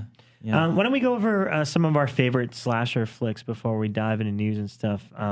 Cool. Well, Rebekah, you don't like, this is your least favorite subject, so what are your favorites? But you must have favorites. Yeah. So I wrote it down, and this one's pretty obscure, and it's hard to find. I don't think it was ever released to DVD, but that's kind of my obscure, forte. Get out of here. Yeah, no, that's crazy. But it was from the 90s. It was originally called Dead of Night, but they changed the name to Lighthouse, or it was Lighthouse in Europe and called British horror film. And it's about a cargo ship transporting prisoners, and one of the prisoners on the ship is a really heinous serial killer, and they end up crashing on rocks and end up kind of shipwrecked on this lighthouse, and everybody in this room is Googling this on their phones right now except for Jared, who has seen it. I've seen it. I haven't seen it. But the whole ship, and the ship has it's all guys except for one female doctor. And then it's all these police wardens and a couple other prisoners, and then the one serial killer, and they're transporting him to a new prison. And it's an island prison that they're going to, I think. It reminded me of Alcatraz, where they were heading. But they crash into this lighthouse island, and there's nothing else around. It's just this rocky island with a lighthouse on it, and they can't get communication out to anybody. And there's like this really, really ravaging storm going on at the same time. And then it's just these people who are now trapped on this island with this insane serial killer. And it's just this rocky island in a lighthouse, but it's beautiful. And it's really, really tense throughout the whole film. And I love the serial killer in it. He's just so precise and calculating, and you know who he is from the get-go. And what's weird is like he's in half the scenes, but you just don't even know he's there. It's just wonderful. So Dead of Night Lighthouse, aka Lighthouse. Yeah, I think it was released here. It was called The Lighthouse. Yeah, and I know that on I don't think it ever made it to DVD. I have the VHS, and it says Dead of Night on it. Yeah. So after that, I put the talent dreaded Sundown, which they're remaking now. Blumhouse is doing it. Remaking? And, can't wait for and Scream Factory's doing the Blu-ray. Yeah, can't wait for that. And and I always loved that one. Midnight Movie was one that came out a couple of years ago that I was really fascinated by, just again because it broke the slasher formula for me, where it was a group of kids gathered in a theater to see a slasher film, and the killer actually emerges off the screen at one point and starts killing him in the theater. And that sounds really campy when I explain it, but the film is actually well done. He had a great weapon. He had that it was like sort of like an apple core thing. Yeah. That he gutted a bit to make into like a cool little weapon. Yeah. See, it's interesting. Your list is one that actually predates the slasher, and then ones that are post kind of in that limbo where there's still. I mean, look, let's face it. Since Halloween, there really has never been. It's never stopped. Yeah. In the early '90s, it pretty much did. Yeah.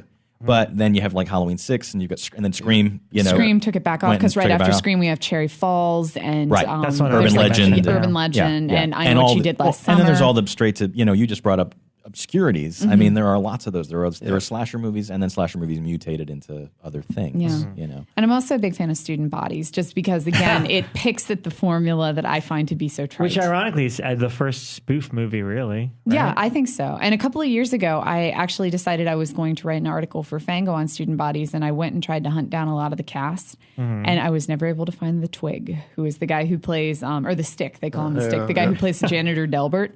Could not find him, and the lead girl is now a mayor in Texas. Wow. There you go. Horror roots. How about you, Jared? Do you have some personal favorites? Oh, absolutely. Well, I already brought up Hell Night, which I love, and I think The Prowler is great. But if I had to kind of throw out, I mean, and again, I love Halloween, and it's too bad we didn't have enough time to really kind of talk about Halloween and what Halloween did for the slasher movie genre. But Halloween is that movie kind of transcends to me. It's like a great movie. We got to have a sequel. We'll have a sequel slasher. We'll just do the Halloween show. But beyond that one that I always kind of, and this is, it's kind of easy to say, but Toby's The Funhouse. Yeah, Funhouse is great. I think it's a underrated, and I think Scream Factory's re-release of it now. Yes. That and Terror Train, I think, have given those an interesting second life. Yeah, yeah. And then I always, and this is something, and I'm actually interested to see what Brian says when Black Christmas, the original Black Christmas. That's the one that predated Halloween and everything. Yes. So that's I wouldn't call it the original slasher film. No, it's almost like the proto-slasher. Yeah, I would say that the original slasher film, I would say 13 Women from the 1920s. Right. Because that definitely sets up the formula right there. But then the granddaddy, as they always say, is Psycho. Yeah. And it's interesting because you see different variations. A lot of, there are lots of slasher movies where the killer has like a corpse of their loved one or whatever. Graduation Day has it, and if Friday the 13th 2 has it. And but the interesting thing about the whole Psycho thing is, aside from Brian De Palma's stuff, which again we didn't get to that either, but Maniac is it's not really a slasher movie, but it kind of is, and it's the most psycho. Yeah. It's the most kind of Ed Gein, yeah, and the most psycho of that era. But it also, it came out during that. It's almost like a logical next step, because one of the things too that happened with slashers was that once they got to be too repetitive and too formulaic, they started, and then Nightmare on Elm Street was like, well, if you mess with the format, if you come up with some neat, weird way to do something with the killer instead of it always being a summer camp or always being this or always being that, then you do something interesting. So then you get the late 90s, you get Horror Show, and you get Dr. Giggles, and you get Chucky, and you get these other kind of variations on things. But Maniac is something that I think Maniac is such a cool kind of. It's not. I can't even say that I like it, but I watch it. I feel the same way. It's not a movie that the original that I understand why it's as important as. And it's funny because now I'm realizing I think maybe because at that point so many movies were coming out that I want to say are a little on the far-fetched side. It's like you're so used to these elaborate plots and twists and stuff. Maniac was like pretty real in terms of what you think could happen. Until the second half when it gets kind of haywire and a weird kind of straight. It suddenly becomes a straight movie, and then it becomes a supernatural movie in its own. There's like zombies and stuff at the end. But I think Funhouse would probably be the one that I would specifically, there's so much to talk about. It's funny because I feel like as much as they are dismissed, there's a lot of books written about them, and there's so much to talk about with slasher movies. They're just such a fascinating subject, period. But those are, Hell Night and Prowler and House. I like House and Sorority Row. Oh, and Madman. Yeah. Gotta Mad give Men, props to Mad Men. And I know that Brian hates Mad Men. Brian hated I do not get. so I do not get much. the appeal of Mad Men. And I love Mad Men's Men. awesome. The thing about Mad, and I wrote this kind of retort to your review of Mad Men, because my thing with Mad Men was that it doesn't know. You know, when like someone has a child that maybe isn't full possession of its faculties, or has, you know, they do something and the parent says, "Oh, I'm so sorry, but you know, please don't take it personally, or don't, you know." They didn't know. And Mad Men is a 3-year-old. Yeah, Mad Men is a special needs 3-year-old. Okay. Here's Mad Men. Here's all of Mad Men right here. Ted, where's Jimmy? Oh, he went out to look for Shelly. All right, I'm gonna go look for him. 10 minutes later. Where's Ted? Oh, he went out to look. You know, he went out to look for Shelly. Yeah. Well, we'll give you an A+ for trying there. Yes. And until everybody, the last person, like doesn't have anybody to ask where everybody else is. But but the killer in that is this guy named Madman Mars. Yeah. And the most kind of equivalent that we have, I think, would be Hatchet. Yeah. He looks and acts a lot like very similar to that, the Hatchet killer.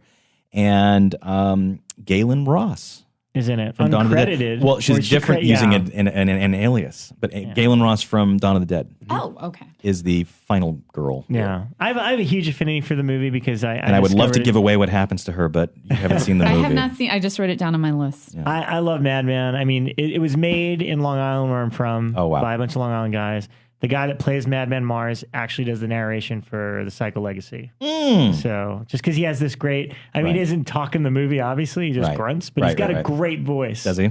And I was like, oh, man, I got to have him narrate this thing for me. And it's one of the many that's set at a summer camp, by the way. Yeah. And I mean, it was that's at a another time, interesting subject too. Is like why so many of them were set at summer camps. I think that definitely, it's kind of like the chase scene. We have to get the boobs exposed. I think that when you set it at a summer camp, one, parents are removed from the scenario. That's what it was. That's what Cunningham. It's a group of kids going out to be crazy and do drugs and smoke and have sex and all that stuff. And 3, there's the scariness of the woods. Right. That's what Sean Cunningham, when he was talking about, when they were ripping off, when Cunningham freely admits, like, well, we're going to go see Halloween 17 times and just keep taking notes. Yeah. And one of the things they came up with was, well, you have to have the kids in a situation where there are no adults. Yeah. And so they came up with summer camp, and it's just, you look at The Burning, and you look at Sleepaway Camp, and you look at Mad Men, and you look at Sleepaway Camp 2. Yes, exactly. I mean, there's just a glut of, they're all at summer camp. Yeah. And I love that. That's where shit goes down. Yeah. Summer camp. How about you, Brian? Do you have a couple that you would consider your favorites? Well, I mean, Halloween's my favorite movie of all time, but that's an obvious one. I think we can all. Halloween's the definitive slasher, right? Yeah. Absolutely. Big one I really like a lot that doesn't come up enough, and unfortunately, when you do bring it up, you have to explain that you're not talking about a Christian Slater movie. It's called Gleaming the Cube? No, Alone in the Dark. It's from 1982. Oh, I love that movie. And Donald Pleasance is in it, as Martin well Landau. as Martin Landau, Jack Palance. It's Dwight basically, Schultz. it's Halloween times 4, because it's 4 escaped mental patients, and they're going after their doctor because their new doctor, I should say, because they think he killed their old doctor. Played by Murdoch from the A-Team. Yep. Oh. So, and Donald Pleasance runs the hospital, and he's, it's sort of like this new agey, like let the patients kind of do what they want type hospital. But unfortunately, they have a flaw in that the entire security system is just basic regular electricity. So the electricity goes out, and all the patients break loose. Yes. And I think there's actually a reference to it in Aftershock. I asked Eli about it, but he didn't answer me because he was too busy retweeting Hemlock Grove reviews. So I don't know about that yet. But I mean, that one's really cool. And it's on DVD. Yeah. The director was Jack Shoulder, who went on to do Nightmare 2. Nightmare 2. Yeah. And The Hidden. And The Hidden, yep. Okay. So, and it was one of the very first New Line productions, actually, I believe, too. Yep. So It that one's a good one. might be the first. I think. Yeah, I think it was the first, because they were just mostly doing acquisitions. It was the first New Line production that they actually put together themselves. I saw, thanks to our friend Phil, I saw a very rare Christmas slasher called To All a Good Night. It was directed by David Hess. Now, I mean, it wasn't great, but I just thought it was kind of interesting because it predated Silent Night, Deadly Night, and it was also like a Killer Santa Christmas slasher. And then, not to keep on bashing Eli, but there is another Thanksgiving slasher. It's called Blood Rage, which our friend Jackson actually let me borrow for Thanksgiving. And it's actually like he kind of pitched it as a you have to see this, it's so bad, it's good type thing. It's actually a really solid slasher movie Is it with DVD? a really grim ending. No, I think it's VHS. I take that back. It's on DVD but cut. And under a different title that I can't remember right now. But the original is called Blood Rage, and if you can get the VHS copy, it's uncut. And that's it's a Thanksgiving set slasher movie, which is interesting. And it's another twin brother. It's a twin brother. Contrary to the when he did the fake trailer and said that there had never been. Because there's at least like 3 others. Right. There Home are. Sweet Home is another one. Right. And then more recently, Cold Prey, which is a Norwegian slasher movie that I like a lot. And the first one came out through Anchor Bay.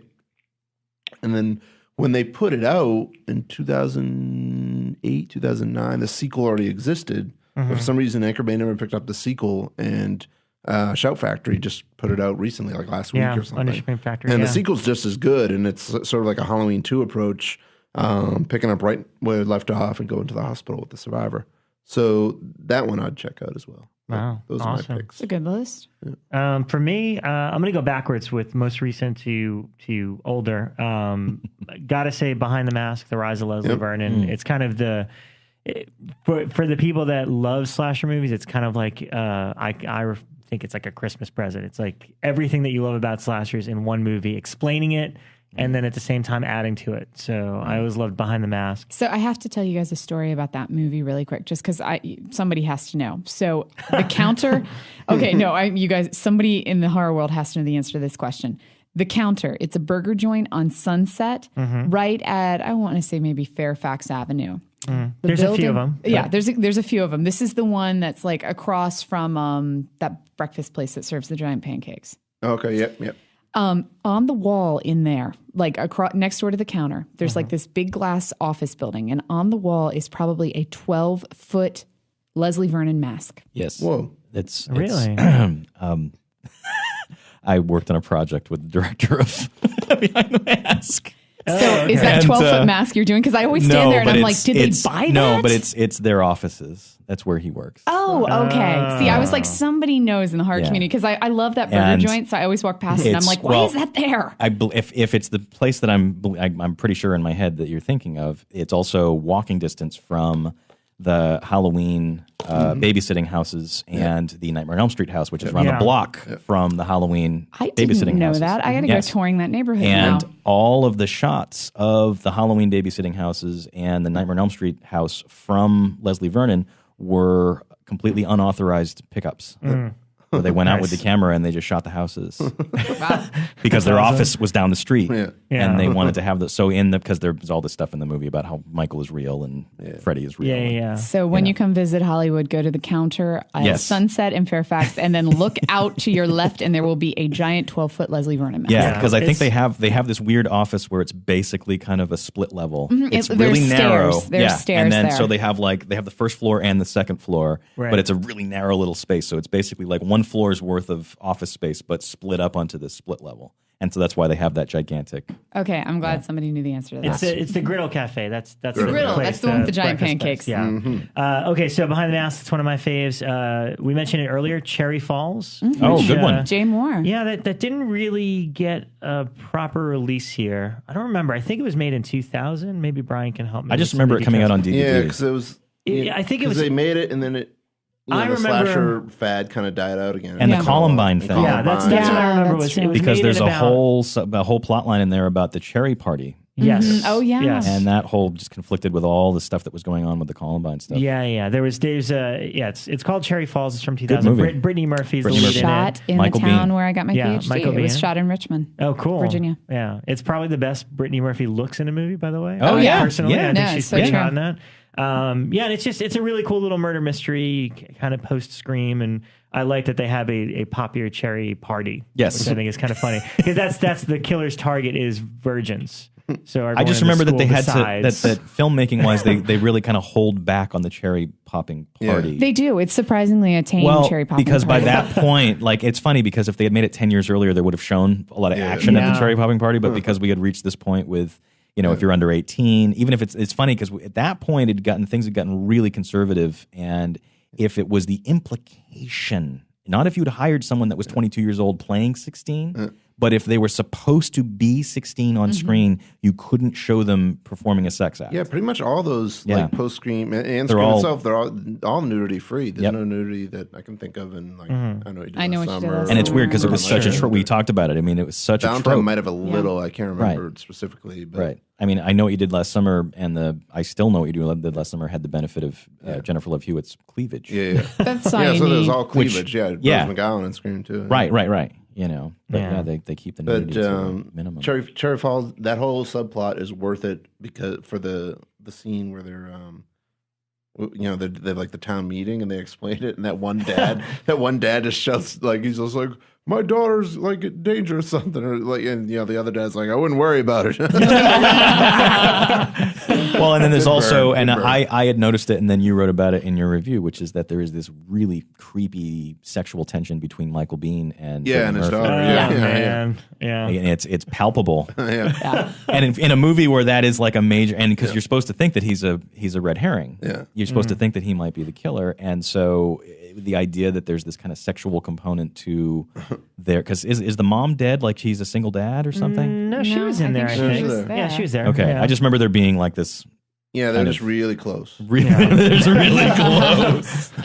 Upsettingly close. On a DVD released with double feature with Terror Track with John Ritter, anthology with John Ritter. So that one is available. And lastly, and they kind of coincide, but obviously Sleepaway Camp is one of my favorites. Oh, main reason because, again, later on in life, I found out everyone involved, a lot of people, the actors, the director, all from Long Island, where I'm from. So I was like, oh my God, homegrown. And also, it always...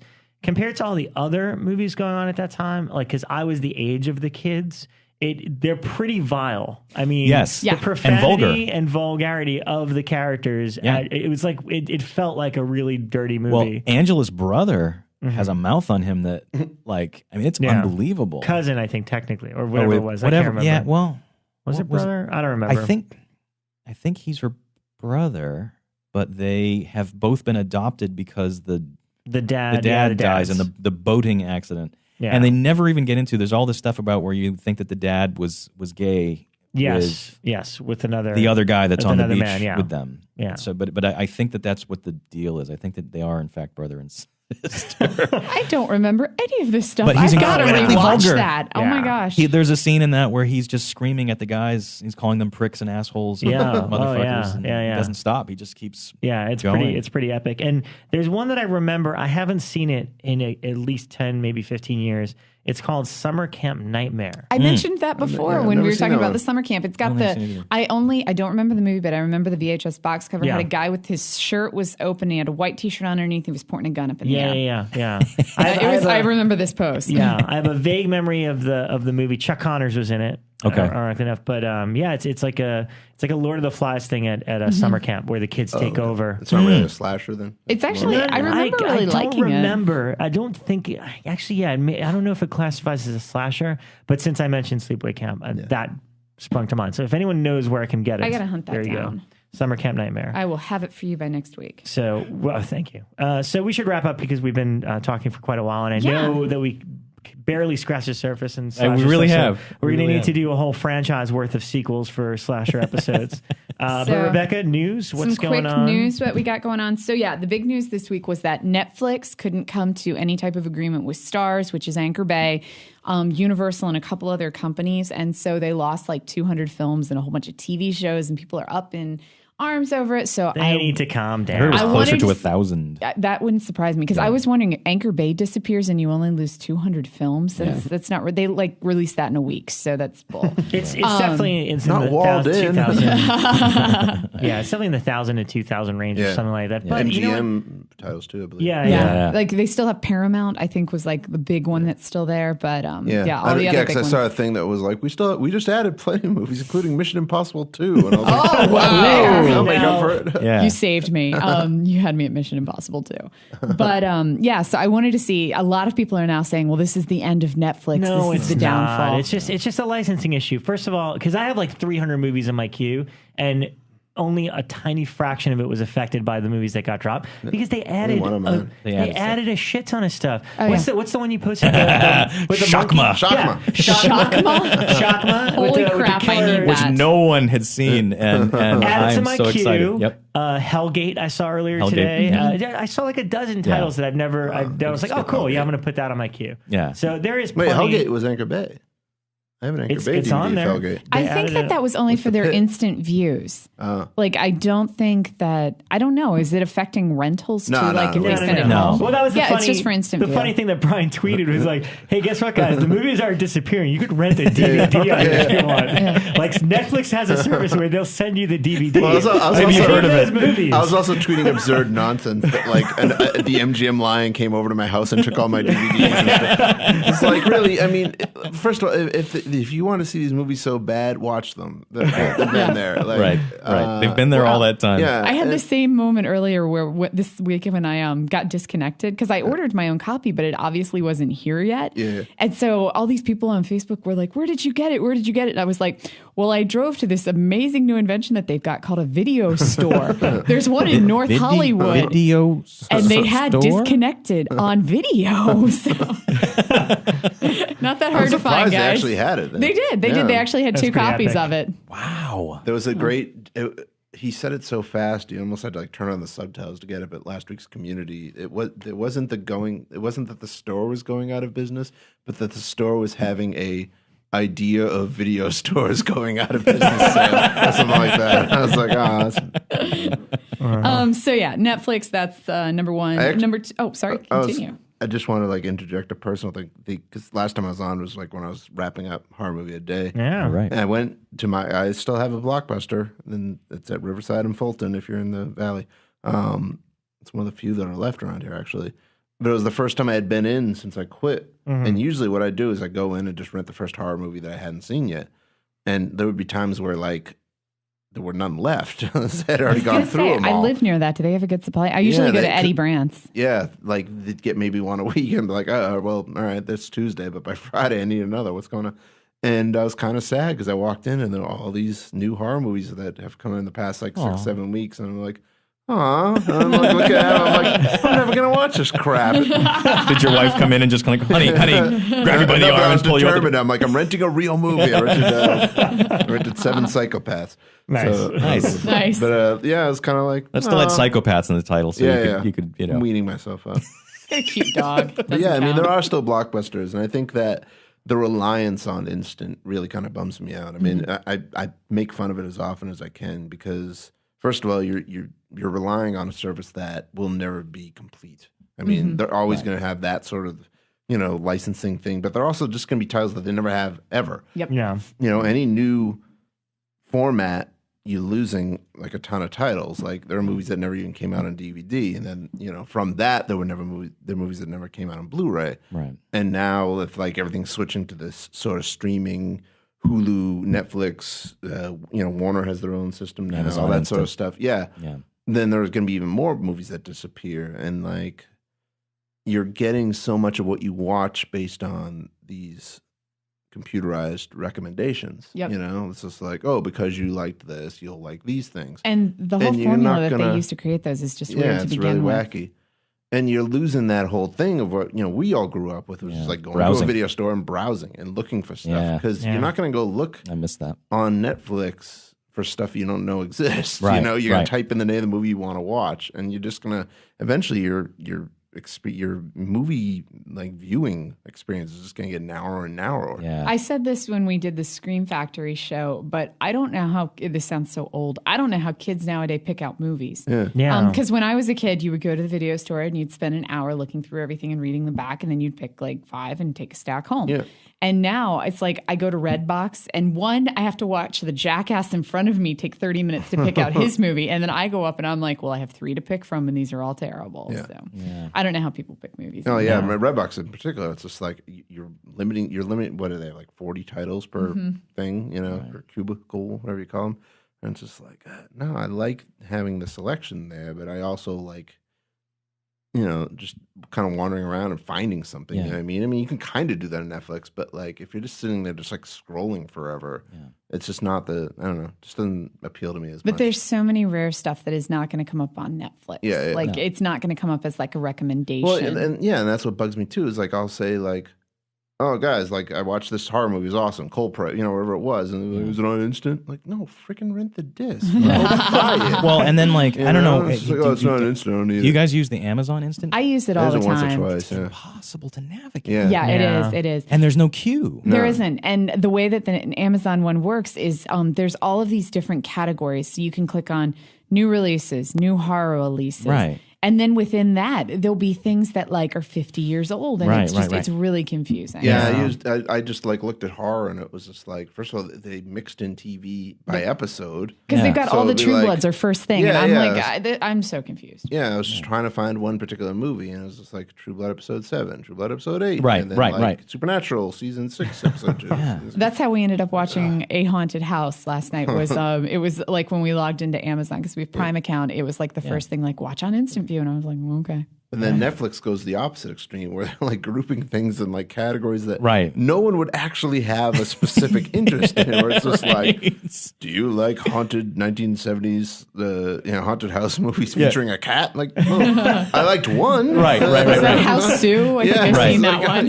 Right. But then they have so it's like it'll go from 50 things to 30 things to 5 things. Because it's gotten so specific now that there's only 5 things that qualify. Yeah. And then also, there's not a lot of QC going on in Netflix sometimes too. You get like these really and even less bad, on Amazon. Like, pan and scan crop copies, you get cut copies, especially that, and this is particular for horror because obviously, you're not going to run into like cut versions of comedies and dramas too often. But for the horror, especially anything foreign, you always have these like multiple versions, and they're not like they just throw out whatever one just so they can have that in their service rather than like offer the best one. And there's also a lot of really bad stuff. I mean, it's not hard for a filmmaker to get a film in Netflix. No. So like whenever I get the press release and it's like now available in Netflix, I'm like, well, I could film my birthday party and get it in Netflix.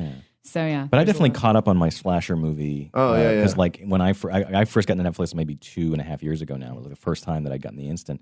And it was kind of amazing to find like the Initiation I had never seen before. And there it was. And it was actually 16:9, which I was really surprised by. And Slumber Party Massacre. And that was cut. And that's the thing. It's edited. But yeah, just the idea that there were, as much as there are bad movies, and man, like horror-wise, I can't keep up. Like I don't even know. That's the thing. Yeah, I mean, I used it quite a bit. But if you were looking for obscure slashers for a little while there, it was like Graduation Day. Yeah, that was the first thing I ever watched on which was 4:3, and it looked like a bad awful. EP VHS tape. Yeah. Well, this all leads to our next news topic, since we're talking about slashers, is MTV has announced that they are now working on a Scream TV show. And I can't figure out how this is going to work. Yeah. And plus it's MTV. Brian's making faces and nodding no. I know. So Brian, what are your thoughts on this? I'll repeat my own tweet. I was like, I can't wait. Like every week, they'll have to find yet another person that like thinks Sydney ruined their life. Every movie. The problem with the Scream series going forward is that they refuse to kill Sydney, which has never happened in a slasher series before. They always get rid of her eventually, right? Or they'll at least move on and bring her back, like Laurie in Halloween, right? And then they killed her. And it's just like, in addition to Sydney, you have Gail and Dewey, and that they just will not kill these people. I know. And every killer, it's always just like, Sydney, you ruined my life. right. And it's like, I assume Neve Campbell, I hope she has better things to do than do an MTV show. Maybe not, I don't know. But I would hope, if nothing else, I don't think this is a good idea. I think it's a waste of time, but I hope that they try to move on. Yeah, like have her in the premiere and kill her, and then open up a new chapter of Woodsboro or whatever this concept is that they want to go for that would lend itself to a TV show. I don't know if they can have one killer every week. Yeah. Or if it's like 1%. Whatever they do, they can't try to just do a mini version of a movie every week. I mean, maybe they'll take the kind of Pretty Little Liars approach and they'll make it something where the mystery isn't, something that's always going on. But I also think that I doubt they would get Neve. I think they'd probably get Dewey, and it would just in the premiere, like you said, and then they would get rid of him. Yeah. But I think it was interesting that, like you're talking about with Scream 4, it was fascinating to me that not only did they get a bunch of, I'll use the word hot because that's what they, hot, young, new, fresh faces. Yeah. And they advertised and they did a lot of press where they were talking about, well, now we have the new trilogy, the new people, and then they killed them all. Yeah. Yeah. And it was like, well, what was the point? And then left Dewey and Gale and Sydney alive. Why? What was the point of this? We needed new victims. It's like the later Star Trek movies where it's like, well, you guys can't keep doing this. Yeah. Like, you've got to move on and let someone else. Yeah. You know what I mean? This can't continue. This can't. You're getting. Thor's a missed opportunity. Yeah. It was. I sort of enjoyed it when I initially saw it in theaters, just because I was just so stoked there was a new Scream movie. I saw it at midnight screening the night before. Sure. And the first half is pretty good. Yeah, there's it's some not good bad stuff at in the it. start. I mean, I think it's better than 3, but it's still just like 3. It took 2 years to make something as bad as 3. Right. Right. After 11 years, they could have come up with something a little better than what they came up with 4. Yeah. And 4 has a 45-minute third act. Yeah. Which is ridiculous. It doesn't end. And the last news note of the day is it's been announced that in the new Vanity Fair, we've kept hearing stories about how epically bad World War Z is. And it isn't out yet, but we keep hearing stories. And they've now announced that in the new Vanity Fair, there is an incredibly large interview on it. Where they talk about all the things that went horribly wrong with it. Oh, really? That's fascinating. That it was $200 million, to shoot the thing, and that they ended up having to shoot the last 40 minutes because they realized that it didn't really make sense. So I'm definitely going to be checking out the new Vanity Fair. Yeah. I can't wait to see it, to be honest, just because of, Morbid curiosity. I saw 20 minutes of it for a press event. And I mean, they made a really good presentation. I mean, I don't know if it's going to be good or anything new, but it's definitely going to be the most expensive zombie popcorn movie. That's the thing. It's like it's so overblown and like ridiculous that it's like, I want to sit in the theater with a popcorn and see it. I want to see what $200 million buys. Yes, I want to see if there's a single thing from the book in it. Oh, yeah. It doesn't look like doubtful. it so far. No, it definitely didn't look like it at all. I'm guessing if there was, when the reshoots and reshoots, they just gone more until there was none of it left. I don't even know if they can read the whole thing yet online, but just on the excerpt that they had, it was something that like they were just about done in some country and then realized that they hadn't paid any of the extras or crew yet. So that ate up more of the budget. Like they thought that was all settled. And they're like, no, you still owe millions of dollars to these people. Right. How do you just forget that? I remember when it was greenlit, and that the greenlit budget was $125 million. Oh my God. And that was when they were just going out. Okay, we're going to go make this movie. And that was years ago because I was still working for Fangoria Radio, and Max Brooks came on the show to talk that they had just greenlit it. Because the PG-13 got them the 125. That was they wanted more. 7 years ago. They wanted more, but they pared it down to 125. And so when all the reshoots started, and then like they did an Entertainment Weekly, this real puff piece a couple of weeks ago in Entertainment Weekly on it, and the director and Brad Pitt somebody from Paramount said it's 175, and I was like, bullshit. Bullshit. You went in with 125. You went to Bulgaria and did reshoots. They were doing reshoots here. We know makeup effects guys that worked on stuff here weeks ago. You know what I mean? Like, there's no way that they're still doing reshoots. They're still doing reshoots, and there's no way that where they are right now is 175. They're way over 200. I'm anxious to see the marketing campaigns for this because they haven't really started launching yet.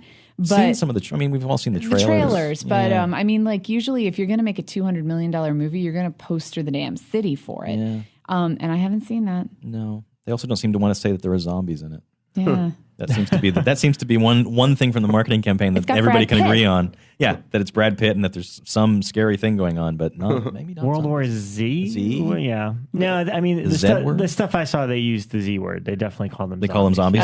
In the clips I saw. Okay. Yeah. But marketing wise, they seem to be avoiding that. Yeah, there's no zombies in the pictures or any of the presses or the stills that they've released. It's all they can't Brad really get Pitt a picture looking off camera. That swarm. Where the swarm, nonsense. right. The CG video game swarm of people. I think they're still trying to figure out what the zombies are going to look like because there's no close-up shot of one. Well, at they all. have 6 weeks. We'll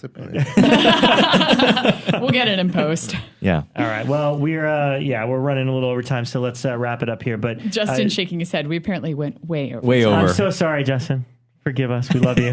We'll bring you a beer next time, dear. What's that? Oh, it's supposed to be an hour? Like an hour, but... What time is it? Like an hour and a half.